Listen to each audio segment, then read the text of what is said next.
삶의 작은 일에도 그 마음을 알기 원하네. 그 길 우리 인간의 생사화복을 주관하시는 하나님 아버지, 오늘 거룩한 주일을 맞이하여 이와 같이 주님 견전에 나와 예배드리시는 너무나 감사를 드립니다. 우리의 찬양과 기도와 헌신과 공헌을 기쁘게 받아 주시옵소서. 풍성한 열매를 주시어 저희를 궁중에 처하지 않도록 인도하신 것을 감사하는 마음으로 오늘 맥주 감사주일로 예배를 드리게 하여 주심을 감사드립니다. 저희들의 정성을 모아 우리 주님께 감사 예물을 드리오니 하나님께서 기뻐받아 주시고 예물을 바치는 손길마다 복을 주시며 그 심령마다 은혜의 단비를 내려 주시옵소서. 저희들이 이 시간 물질만 바치는 것이 아니라 저희의 온 삶을 다 바쳐 주님을 기쁘시게 하는 은혜의 시간이 되게 해 주시기를 간절히 바랍니다. 이 기쁜 날 마음에 근심과 고통이 있어 주님께 감사드리지 못하는 심령도 있을 줄 압니다. 우리 주님께서 저들의 상한 심령을 위로해 주시고 주님이 주시는 평안으로 안정을 되찾고 주님께 감사하는 복된 삶을 살아갈수록 축복해 주옵소서. 특별히 기도하옵기는 양식이 없어서 군침으로 고통받는 북한 동포들과 세계 난민들에게 양식을 허락해 주시기를 바랍니다. 우리 어산 소습교회가 더 복음을 파송한 일에 힘쓰며 기도와 구제에 또 힘을 써 머리 대신 우리 주님의 명령에 순종하는 귀한 교회가 될 수 있도록 우리 교회를 이끌어 주시기를 바랍니다. 이 시간도 주님 앞에 나와 머리 숙인 모든 성도들에게 하늘 문을 크게 여시고 하늘에 신령한 복을 내려 주시어서 우리가 올 땐 여러 가지 마음을 가지고 왔지만 돌아갈 땐 은혜를 받고 하나님 앞에 감사하는 마음으로 들어갈 수 있도록 인도해 주옵소서. 우리 교회가 강한 자들을 구제하는 일과 하늘나라의 불을 키우는 자사배도 귀하게 쓰이도록 많은 물질을 교회에 허락해 주시기를 간절히 바랍니다. 물질을 바치는 손길마다 한없는 은혜와 축복으로 채워 주시옵소서. 하나님 아버지, 오늘도 변함없이 주님의 말씀을 들고 다니에 있어서 서시는 우리 목사님 성령님의 능력으로 붙드셔서 선포되는 말씀이 우리 성도들의 심령 고수를 쪼개어 남을 말씀이 되게 인도해 주옵소서. 말씀을 전하실 때 육신이 변하지 않도록 성령님이 도와주시기를 바랍니다. 모든 것 다 주님 앞에 아뢰옵고 예수님의 이름으로 감사하며 간절히 기도 올리옵나이다. 아멘.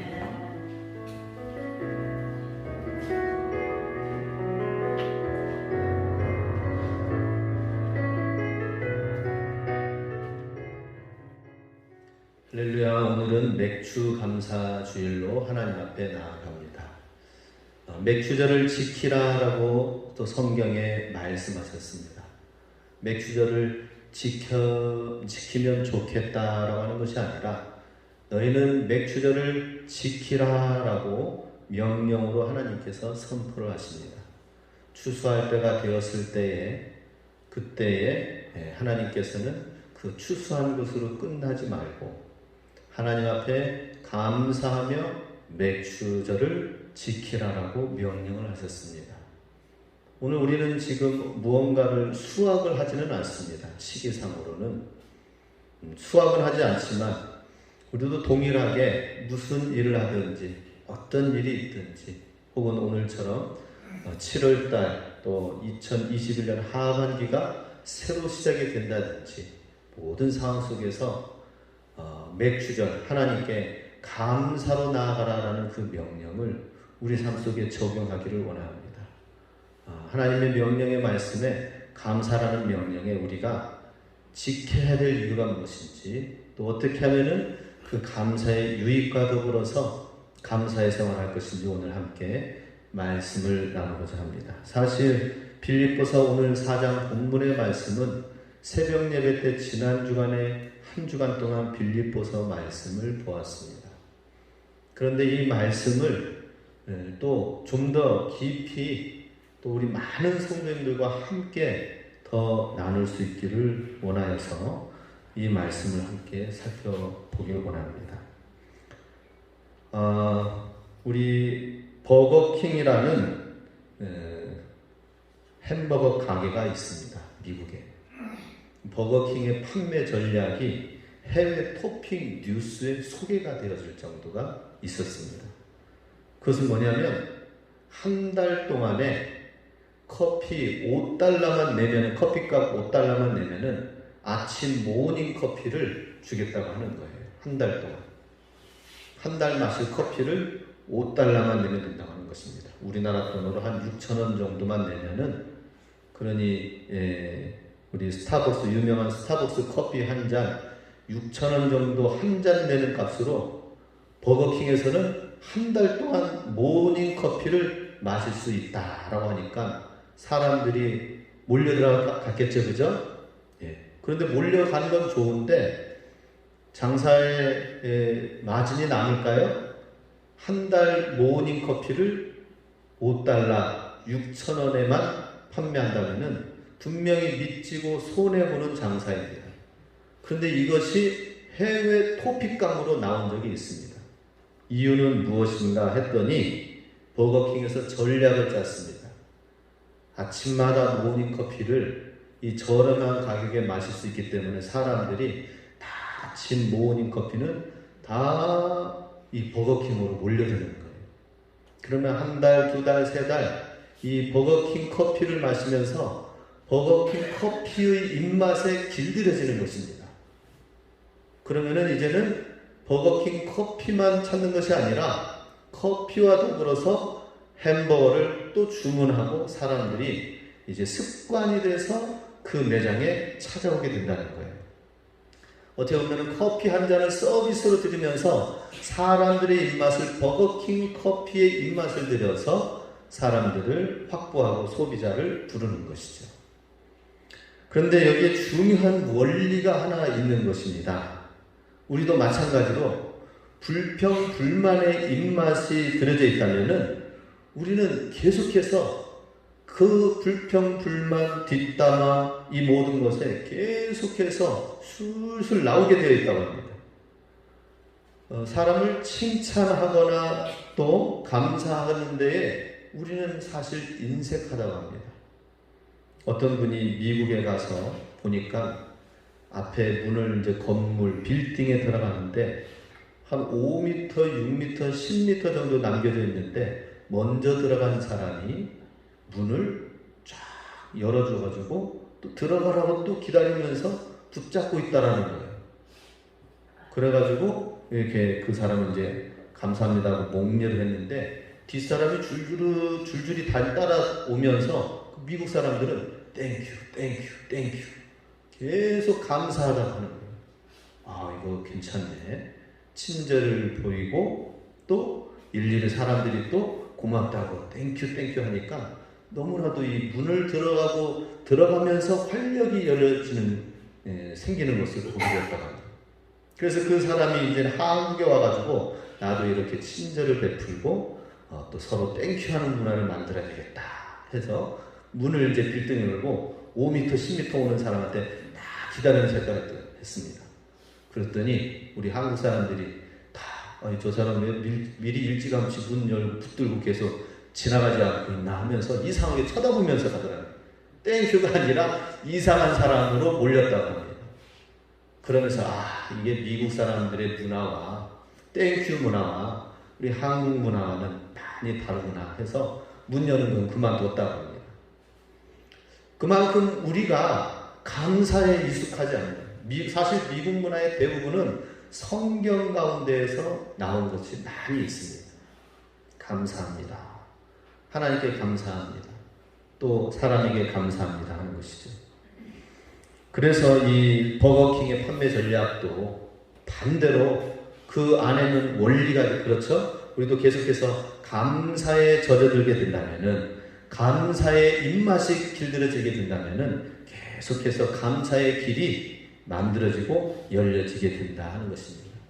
오늘 성경에서는 그 버거킹의 전략이 아니라 성경에서 어떻게 하면은 감사를 잘 할 수 있을 것인가 이야기하는 것이 오늘 6절 말씀에 나와 있습니다. 그것은 첫 번째로 감사를 잘할 수 있는 비결은 기도를 잘하면 된다라고 하는 것입니다. 6절 같이 있습니다. 아무것도 염려하지 말고 다만 모든 일에 기도와 간구로 너희 구할 것을 감사함으로 하나님께 아뢰라. 염려할 문제가 있으면 염려하지 말고 기도와 간구로 하래. 기도라는 것은 하나님 앞에 예배와 찬송으로 하나님 앞에 나아가는 것을 말합니다. 기도가. 그리고 간구라는 것은 나의 개인적인 꼭 필요한 구해야 될, 요청해야 될 기도 제목을 말합니다. 하나님 앞에 나가서 예배드리며 염려하지 말고 하나님 앞에 예배드리고 하나님 앞에 서고, 그리고 나의 정말 필요한 기도의 제목을 주님의 이름을 높여드리면서 하나님, 저의 기도 제목이 이것입니다 라고 하는데, 그 기도하면서 감사를 얹으라고 하는 거예요. 감사와 더불어서 하나님께 아뢰라 라고 하는 것입니다. 하나님을 그 모든 근심, 걱정, 염려 가운데서 믿음과 신뢰의 시간으로 가지면서 기도할 때에 우리는 그 기도하는 시간에 우리는 감사를 할 수 있게 된다는 것입니다. 우리는 기도할 때 얼마나 감사를 합니까? 우리 한번 돌아보시기 바랍니다. 기도 생활을 돌아보세요. 우리가 감사를 잘 하려면 하나님께서는 기도와 간구로 모든 것을 감사로 하나님께 아뢰라라고 했는데, 우리는 기도할 때 얼마나 많이 감사를 하는가 돌아보시기 바랍니다. 오히려 탄식거리, 또 기도하다가 중언부언하기도 하고 그렇습니다. 그런데 우리는 정말 하나님께 내가 나의 필요한 것, 나의 지금 문제를 놓고 기도하기 이전에 하나님께 감사함으로 아뢰라고 말씀을 하고 계십니다. 하나님, 내가 감사해야 될 게 무엇인지 한번 적어보세요. 갑자기 기도해야 할 때에 감사할 게 무엇인지 생각이 안 난다면, 떠오르지 않는다면 하나님 앞에서 기록해 보세요. 내가 하나님 앞에 감사해야 될 내용이 무엇인지를 기록해 보고, 기도할 때 하나님, 이러이러한 일이 있어서 감사합니다. 감사의 내용을 많이 하면 얼마나 우리가 감사하면서 기도할 수 있을까요? 데살로니가전서 5장 17절에는 말씀 없습니다. 쉬지 말고 기도하라 라고 말씀하고 계십니다. 어떻게 쉬지 말고 기도해야 할 수 있습니까? 이것은 기도원에 가가지고 계속 기도만 하라고 하는 뜻이 아닐 것입니다. 하나님의 영향력 아래에 계속해서 머물러 있어라라는 것이고, 쉬지 말고 기도하라는 것은 뭐예요? 하나님을 늘 의식하는 삶을 살면서 기도 가운데에 나아가라는 것입니다. 우리의 모든 삶 한가운데에 하나님에 대한 의존도를 높이라라는 거예요. 계속해서 하나님과 그 끈을 이어받으면서 계속 기도하는 가운데에 그 기도를 어떻게 하라고요? 감사함으로 아뢰라라고 하는 거예요. 그러면 우리 기도할 때 주님과 관계와 지속적인 하나님의 다스림 안에 거할 때에 감사를 항상 생각해야 된다 하는 것입니다. 그리고 두 번째로 말씀을 잘 붙들어야 되는 것입니다. 사도 바울이 골로새서 3장 16, 17절에 감사의 내용을 말씀하고 있는데, 그 감사를 하기에 앞서서 말씀을 잘 붙들라고 말씀합니다. 같이 읽습니다. 그리스도의 말씀이 너희 속에 풍성히 거하여 모든 지혜로 피차 가르치며 권면하고 시와 찬송과 신령한 노래를 부르며 감사하는 마음으로 하나님을 찬양하고 또 무엇을 하든지 말해나 이래나 다 주 예수 그리스도의 이름으로 하고 그를 힘입어 하나님 아버지께 감사하라. 감사하는 마음으로 하나님 앞에 나아가고 또 주 예수의 이름을 힘입어 하나님 앞에 감사하라는 이 감사의 말씀 앞에 먼저 사도 바울이 강조하고 있는 것이 무엇입니까? 그리스도의 말씀이 너희 속에 풍성히 거하도록 하여서 그 말씀이 내 안에 차고 넘쳐나가는 그 말씀과 그 지혜로 피차서로 가르치고 권면하는 상태까지 하나님의 말씀이 내 안에 풍성하게 차고 넘치게 하면은 그 다음엔 하나님의 감사가 찬송이 우리 속에 넘쳐나게 된다라는 것입니다. 감사하는 이유, 감사의 방법이 뭐라고요? 기도하는 것. 그 다음에 말씀 안에 풍성하게 거할 때. 그런데 우리가 하나님 기도하지 않으면 하나님과 떨어져 있고 끊어져 있고 하나님과 교제가 끊어져 있고 그리고 하나님 말씀이 아니라 내 생각, 내 마음 중심 가운데 있는 모든 환경만 바라보게 된다면 감사를 잃어버리게 된다 하는 것입니다. 우리 기도와 말씀 속에 거할 때에 감사의 사람이 될 줄로 믿습니다. 감사의 사람이 되시기 바랍니다. 기도와 말씀이 풍성하게 우리 삶 속에 있어야 돼요. 우리 7월 한 달 동안에는 기도로 하나님 앞에 무시로 나아가고 말씀의 충만한 풍성함이 우리 안에 넘쳐나게 되어서 감사가 끊임없이 넘쳐날 수 있길 바랍니다. 그렇게 감사하게 되면 어떻게 될까요? 오늘 본문 7절 말씀에 감사와 그 기도의 결과를 말씀하고 있습니다. 같이 있습니다. 그리하면 모든 지각에 뛰어난 하나님의 평강이 그리스도 예수 안에서 너희 마음과 생각을 지키시리라.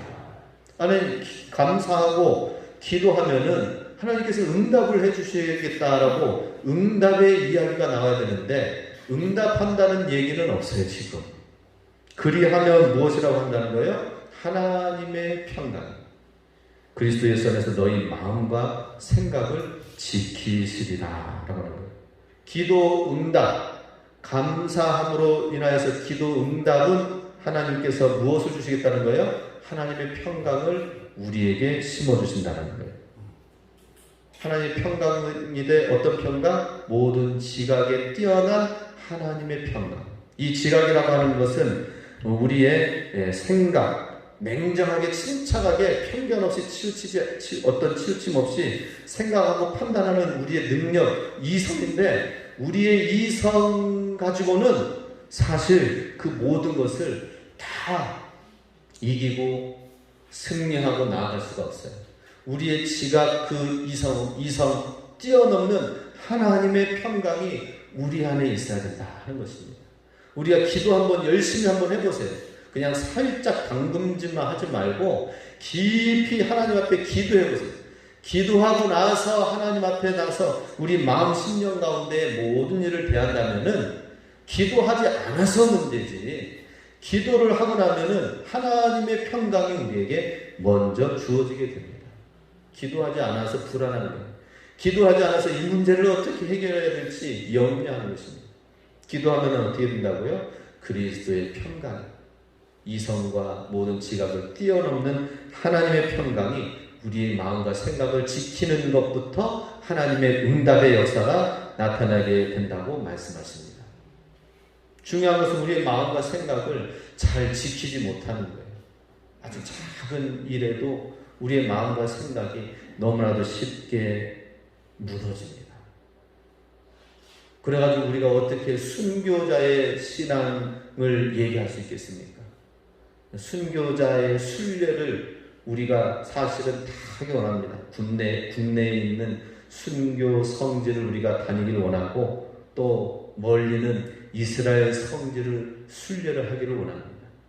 그런데 그 모든 순교자의 순례를 하기에 앞서서 우리는 먼저 우리의 마음과 생각을 일상생활 가운데서 지킬 수 있어야 돼요. 우리의 마음과 생각. 그런데 그 기도, 평강의 하나님, 기도와 감사의 심령 가운데에 하나님의 평강이 임한다고 말씀합니다. 그래서 사도 바울은 빌립보 지하 감옥에서도 발에 사슬이 매임에도 불구하고 하나님의 평강이 있었어요. 지중해 유라굴로 광풍 한가운데서도 수많은 뱃사람들이 배를 젓고 그 지중해를 다니면서 잔뼈가 굵은 사람도 이제는 죽게 됐구나 하면서 두려워하는 이 상황 속에서 사도 바울은 오히려 격려하고 권면하는 그러한 모습을 보게 됩니다. 무엇입니까? 우리 인간의 이성, 지각 가지고는 안 되는 거예요. 하나님의 평강이 임해야 되는 것입니다. 우리 기도함으로 하나님의 평강이 임하여서 감사가 넘쳐날 수 있길 바랍니다. 감사해야 돼요. 승리하는 그리스도인의 삶은 감사가 있는 것입니다. 그 감사가 있기 위해서는 우리가 기도하면서 하나님의 평강이 임해야 돼요. 근데 기도하면서 충분히 기도하지 않으니까 하나님의 평강이 없어요. 가는 곳마다 불안한 거예요. 가는 곳마다 오늘날 뉴스가 옛날에는 신창원이 진짜 시대의 강도로 뉴스에 나왔었죠. 그죠? 예. 사실은 배가 고파가지고 그래가지고는 도둑질 한 게 가가지고 그게 이제 어떻게 됩니까? 그 오랫동안 살고 싶지 않아가지고 거기서 감옥에서 이제 추록하고 탈옥해가지고 나왔는데 잡히지 않으려고 계속 돈을 필요로 하고 하니까는 강도질하고 뭐 해가지고는 경찰은 쫓고 하니까 점점 잡혔으면 그만큼 유명하지도 않았을 거예요. 근데 경찰의 눈을 피해가지고는 계속 오랫동안 하니까 뉴스에 많이 나왔죠. 신창원은 아주 나쁜 놈이다 하는데 사실 요즘에 사람들이 얼마나 악한 강도와 악한 살인자들과 얼마나 많은 더 흉악한 흉악범들이 더 많이 있습니까? 그러니 신창원은 양반이었다라고 하는 거예요. 오늘날 많은 사람들이 생각과 마음을 지키지 못하고 있어요. 오늘날 살아가면 살아갈수록 문명은 더 편리해져요. 옛날에는 스피커폰으로 라디오만 나와도 라디오에 있는 이 손으로 들고 다니는 이 카세트 테이프만 있어도 얼마나 좋았습니까? 그런데 일본에서 워크맨이라고 해가지고 귀에다 대고 손에 안주머니에 딱 놓고 다니니까는 이야 막 사람들이 놀랬죠. 이렇게 어떻게 작은 라디오와 테이프, 카세트 테이프가 있는가? 요즘에는 어떻습니까? 조그만한 MP3 아니면 핸드폰에 다 해가지고 이어폰이 아니라 귀에다가 그냥 동그란 거 꽂고만 다녀요. 와, 얼마나 문화가 발달되어 있습니까? 그럼에도 불구하고 사람들의 마음은 육신은 편안하고 발달되어져 간다 하더라도 마음에는 평강이 없습니다. 마음과 생각을 지키지 못하는 이 시기에 살고 있습니다. 그리스도의 평강이 우리가 주님을 믿는 주의 자녀들에게 그냥 주어지는 게 아니에요. 기도하셔야 됩니다. 기도하면서 감사로 하나님 앞에 나아가 기도하며 말씀 안에 거하면서 나아갈 때 하나님의 평강이 주어질 줄로 믿습니다. 10절 말씀을 함께 보겠습니다.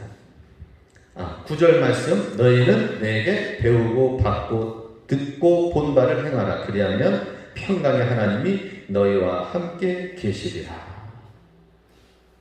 하나님께서 들려주신 게 있어요. 가르치는 것이 있어요. 그 가르친 것이 어려운 게 아니에요. 너무나도 단순해요. 이 성경 말씀 굉장히 많은 내용이 있는 것 같지만은 하나님 앞에 나와서 기도하라. 주님을 찬양하라. 단순해요. 하나님 말씀을 보라. 주의 말씀을 듣고 주님 앞에 기도하라. 위로부터 하나님의 말씀을 듣고 그리고 우리는 아래로부터 하나님 앞에 찬양과 기도를 올려드리고 이 두 가지예요. 두 가지. 그러면 하나님의 구원이 임하고 하나님의 영광이 임할 것이다 라고 했습니다. 그 어렵지 않아요. 너무나도 쉬운 거예요. 쉬운 거를 우리가 어떻게 해요? 너희는 내게 배우고 받고 듣고 본 바를 행하라라고 했는데 우리가 잘 배운 것도 듣고 한 것도 행하지 않기 때문이랍니다. 그러나 우리가 잠시 잠깐만 하나님 앞에 엎드려 기도하고 하나님 말씀을 듣는 일을 사모하면서 나아가면은 평강의 하나님이 임하실 줄로 믿습니다. 사도 바울은 이 비결을 알았어요. 오늘 이 성경 말씀이 쓰여진 것, 일체의 비결을 배운 것을 이 빌립보, 사랑하는 빌립보 교회 성도들에게 전수해주고 싶었어요. 빌립보 교회 성도의 상태는 어떠했느냐? 10절 말씀에 나와 있습니다. 내가 주 안에서 크게 기뻐하고 너희가 나를 생각하던 것이 이제 다시 싹이 나미니 너희가 또한 이를 위하여 생각을 하였으나 기회가 없었느니라. 이 말씀은 무슨 말이냐면은 빌립보 교회가 사도 바울을 정말 선교하는 데 있어서 본 예루살렘 교회는 본토는 얼마나 파송한 교회는 얼마나 멉니까? 안디옥 교회도 얼마나 멀리 있습니까? 그 유럽에 가서 전도하고 선교할 때에 오늘날처럼 핸드폰으로 그냥 계좌 이체하면은 그냥 은행에서 바로 동네 근처에 CD뱅크에서 그냥 찾기만 하면 되는 시대 아닙니까? 오늘날에는. 그런데 사도 바울이 복음을 증거하는 데에는 안디옥 교회랑도 너무 거리가 멀리 떨어져 있어요. 바로 얼마 전 빌립보 교회의 복음을 증거하고 받아들였던 그들이 바로 이웃의 데살로니가 교회 또 고린도 지역의 복음을 전하는 데 있어서 진짜 후원자가 된 거는, 기도의 중보자가 된 거는 빌립보 교회인 거예요. 이야, 이렇게 처음 유럽의 첫 성인 빌립보 교회 성도들이, 이제 갓 태어난 성도들이 무엇을 한다고 이렇게 후원하고 중보하고 기도하는지, 시간이 지나고 거리가 떨어진다 하더라도 바로 유럽 지역 내에서 열심히 섬겼던 교회가 빌립보 교회예요. 그런데 지금 그것이 한동안 끊겨지게 되었어요. 그것은 마음이 식어진 것이 아니라 보낼 만한 사람이 없었고요. 또 한편으로는 보낼 만한 환경과 여건이 또 안 됐었던 상황이 잠시 빌립보 교회에 있었습니다. 그러는 동안 사도 바울은 어떻게 됐습니까? 텐트 메이커, 장막을 만들어서 때로는 없을 때는 또 하다하고, 또 그게 장사가 잠시 객지에서 온 사람이 장사가 또 금방 됐겠습니까? 힘들고 어렵고 궁핍한 생활도 있었습니다. 복음을 전해야 되는데 먹지 못하는 상황도 있었습니다. 이런 상황 속에서 오히려 빌립보 교회가 다시 지원하고 사람을 보내는 상황이 되어졌을 때에 다시 싹이 남을 보면서 감사하는데, 그 사이 그 지원이 끊겨져 있는 상황 속에서 사도 바울은 굉장히 힘든 가운데, 궁핍한 가운데 있었어요. 그런데 그 상황 속에서 이런 고백을 합니다. 11절 말씀 같이 읽습니다. 내가 궁핍함으로 말하는 것이 아니니라. 어떠한 형편에든지 나는 자족하기를 배웠노니. 잠시 잠깐 이 지원이 끊겨져 있는 이 사이에 사도 바울은 굉장히 어려운 육체적인, 물질적인 어려움이 있었어요. 그런데 이 상황 속에서 오히려 궁핍한 가운데에서 어떤 형편에든지 나는 자족하기를 배웠다라고 하는 것입니다. 사실 이 자족한다는 이 말은 그때 당시에 유행했던 스토아 학파의 철학자들이 모든 환경을 극복하고 어떤 환경에서도 흔들리지 않는 그러한 마음, 그러한 의지, 그러한 사람이 되는 것이 하나의 목표였습니다. 그런데 그 목표를 어떤 방법이 아니라 이 사도 바울은 바로 예수 그리스도 안에서 발견하였던 거예요. 예수 그리스도 안에서 예수님이 보화이신 것을 알고, 모든 지혜와 지식의 보화가 예수 그리스도 안에 감춰져 있다는 사실을 안 거예요. 그 안에서 발견되어진 것입니다. 그 안에서 예수님 안에서 발견한 거예요. 어떻습니까?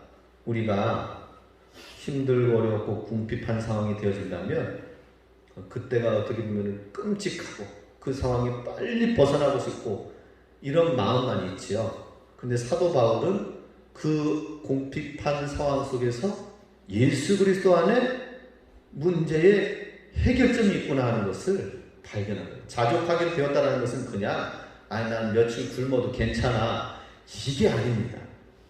난 며칠 굶어도 견딜 수 있어, 이게 아니라 예수 그리스도 안에 모든 문제의 해결점이 있다는 사실, 예수님이 나의 구원자 되신다는 사실을 발견하게 된 거예요. 그래서 예수님 안에 모든 것이 해결되신다는 이 사실을 알기 때문에 자족하게 되고, 자족한다는 그 속에는 뭐예요? 감사가 있다는 거예요. 할렐루야. 예수 그리스도 안에서 발견하시기 바랍니다. 예수님 안에서 발견해야 돼요. 우리가 예수님 안에서 발견하지 않기 때문에 세상적인 방법으로 자꾸 하는 거예요. 세상적인 방법 아니면 세상적인 근심, 걱정, 염려로 내가 다운되어 있다든지, 세상적인 방법으로 내가 노력을 한다든지, 둘 중에 하나예요. 우리는 그게 아니라 예수 그리스도 안에 있다는 사실을 발견해야 될 줄로 믿습니다. 그래서 우리는 모든 일에서 예수님 안에 있기 때문에 예수님 안에서 감사하는 것부터 시작이 되어야 되는 것입니다. 예수님이 모든 것을 가지고 있어. 예수님이 해결할 수 있어. 이것을 알아야 됩니다. 그래서 우리는 자족하기를 배웠다라고 했어요. 사도 바울도 그냥 얻어진 것이 아니라, 이야, 이런 궁핍한 속에서 주님을 바라보고 주님께 기도하고, 옥중에서 하나님을 찬양하고 하나님께 기도하고 하니까 하나님이 이상하게 해결해 준다는 사실을 배운 거예요. 우리도 그렇게 배울 수 있기 원합니다. 저도 이 오대산 솔수교회를 목회하면서 지금 배우고 있어요. 자족하는 것을 배우는 거예요. 풍족하고 모든 일이 많이 있고 자원이 많이 있을 때에는 그냥 되는 줄 알았어요. 제가 전에 있었던 큰 교회에서는, 부교육자로 있을 때에는 교회 학교 아이들, 교사들이 뭐 몇십 명 있고, 각 부서마다 30명, 40명씩 있고, 그리고 아이들이 100명씩 있고 하니까, 50명, 100명씩 있고 하니까 그냥 차고 넘치는 줄만 알았어요. 그런데 모든 환경과 어려움과 여건 속에서 보니까, 이야, 주님만 바라보게 되고요. 그리고 주님 안에서 자족하는 것을 배우는 거예요. 저는 어떤 마음으로 목회를 할까요? 굉장히 힘들게 목회를 할까요? 여러분들 한번 생각해 보세요. 최소영 목사가 오대산 소수교회에 와서 굉장히 시골교회에서 힘들게 목회하는 것 같다. 그렇게 생각이 드십니까? 아니, 저는 고백할 수가 있어요. 저는 이렇게 자족하는 것을 배워가고 있고 배웠기 때문에 정말 나는 행복하다. 내가 이것을 안 배우고 했다면은 내가 얼마나 교만해질 수도 있고, 또 내가 힘들고 어려우면은 물질만, 사람만, 권력만 바라봤을까, 이런 생각들. 그렇다면 어떻게 되는 거예요? 우리의 믿음은 거짓 믿음인 거예요. 있을 때 사단이 욥을 통하여서 요구하는 게 뭐예요?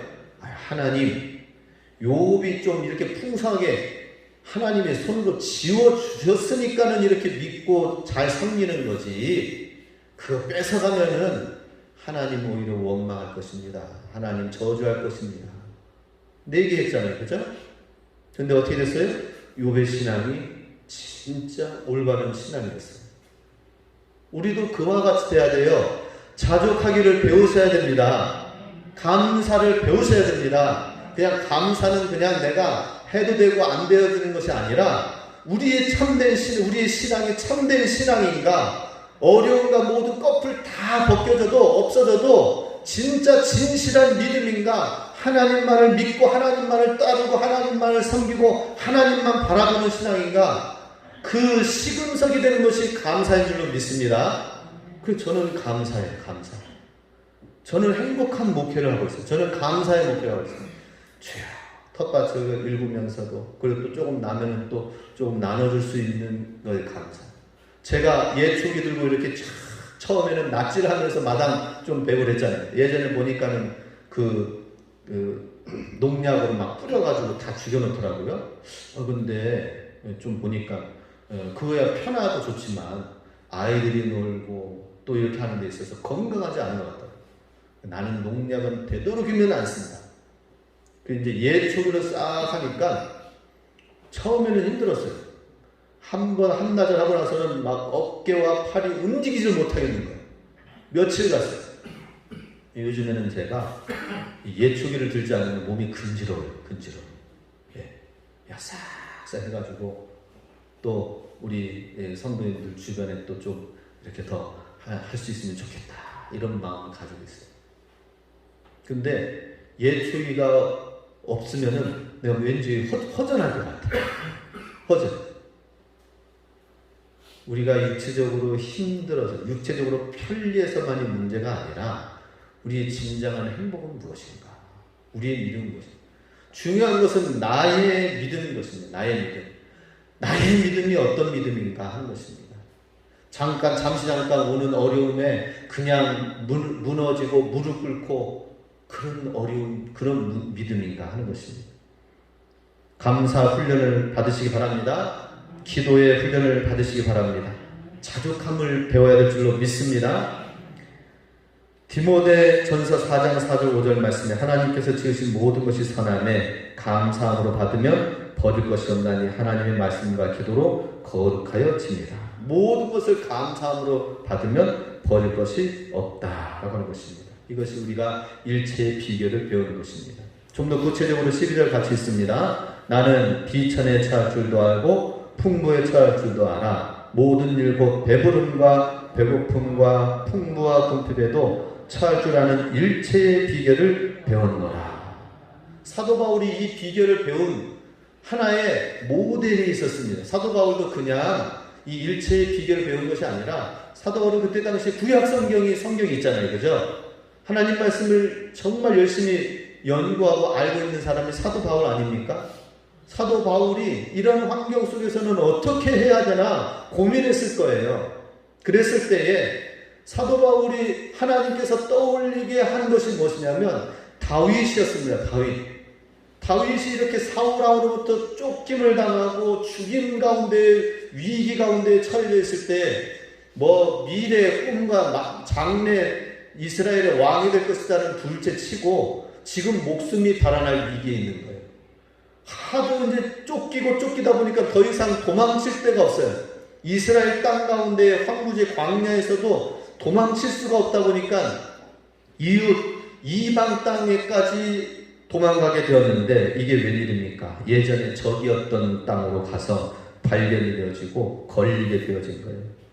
쫓김을 당하였어요. 그래서 적군이 왕 앞에 나오게 되었습니다. 붙잡히게 되었어요. 거기에서 다윗이 살 수 있는 방법이 무엇이었는가? 이러다가 진짜 여기서는 진짜 죽겠구나. 사울왕을